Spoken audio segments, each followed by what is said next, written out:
Let me teach you how to make this Fenugreek Leave-in conditioner, or let's just call it cream. Welcome back to my channel. The first ingredient, of course, is fenugreek, or can be also called methi seed. I'm using just 2 tablespoons of fenugreek seed here, and I'm going to add in 120 grams of water, hot water. I'm just using hot water so that it can fasten the process. If you have distilled water that is not hot, you can use it as well. So I soaked and leave it for about 2 hours. Then I'm just gonna sieve. Hey there, my name is Z and I make videos on DIY skincare and hair care products. If that looks like what you might be interested in or you want to learn, why not just join the family, subscribe and like the video. Thank you. Now let's move on to the next step. We need accurate measurement for this formulation. So I'm just gonna measure 120 grams of fenugreek tea at this point. So the thing is, I can see my fenugreek tea is not up to 120 grams. If you are soaking your fenugreek, you can add more water. Here I'm adding more distilled water into my tea. If you also have aloe vera juice, use it as well. The next ingredient is honey. We know honey is an humectant. If you don't have honey, you can also go with glycerin. I am using 20 grams of honey in this case. Honey has great benefits to the hair and also to the skin. And that first part is our water phase. Now we're just going to combine or mix the water phase, which is the fenugreek tea, aloe vera gel, or in my case distilled water and the honey. After doing that, we just have to move to the next step, which is the oil phase.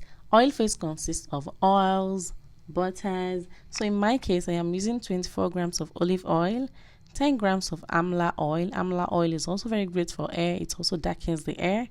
And I'm using 10 grams of shea butter as well as BTMS 50.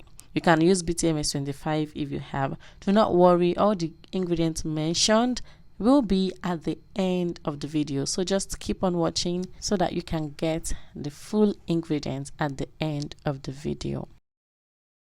Now that we have our water phase and our oil phase, I believe you should know what the next step is by now. We are just going to melt the oil and also put both in the double boiling method. And this is after boiling. You have to boil them together so that they can be on the same temperature. The next step is to transfer your oil into your water phase. So after doing that, you make sure you are careful so you don't burn yourself because it is quite warm at this phase. So just keep mixing with your spatula or anything you have. Then when it's cool a little bit, you can go in with your hand blender or immersion blender. You need immersion blender for this purpose or for this formulation because we don't want air to get into our products. I'm going to talk more about it in this video. This part is really important. You just have to keep mixing. You mix for 5 minutes, you let it sit for 3, you mix again. So as time goes on, you're gonna see it is getting thick.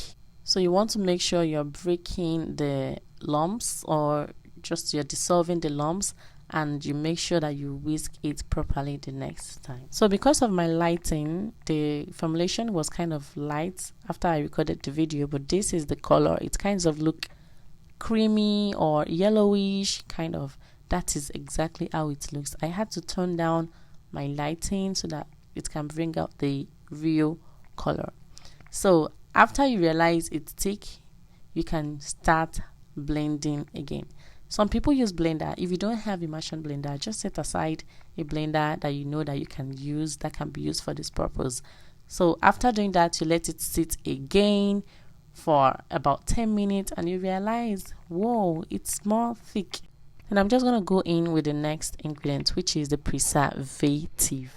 You actually need preservative in this recipe because there is water in it. Water is the main ingredient. So you have to add preservative so your product does not go bad. I used 1 gram of preservative depending on the usage rate of your preservative. When you keep whisking, you're going to realize it's becoming more fluffy and beautiful. Then I just had to go in with my whisk. Then I'm going to tell you something very important. When you go in with your whisk tend to bring in more air into your products, like bubbles, air.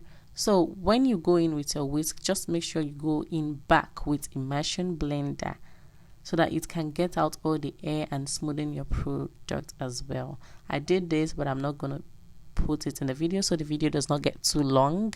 At this point, if you have not liked the video, what are you waiting for? Please just give this video a like for a job well done. If you have any question regarding skincare formulation, beginners, hair care formulation, just let me know in the comments. Then after whisking, I'm just gonna pour it into my sterilized container. Make sure it is dry and it is clean. Now that we have preservative in our product, this is gonna take up to a year. That is why I said you have to check the usage rate of your preservative. Some goes up to 2 years, 3 years, some are 6 months. You can start using this product immediately. It can be given as a gift. You can just make a good use of it, especially if you add fragrance. You can add fragrance of choice in it to give it pleasant smell. It doesn't smell bad without fragrance, but adding fragrance won't be a bad idea. So we are done. The rest is just me packaging the products. And this is the ingredients and exact measurements as promised. Make sure to save, screenshot, share, and make sure you make yours. So till I see you in my next video, happy making. Okay, before I leave, if you care about taking care of your hair and you want a very good hair butter that you can make yourself, then make sure to check out this video. You're going to find lots of goodness in it. Bye.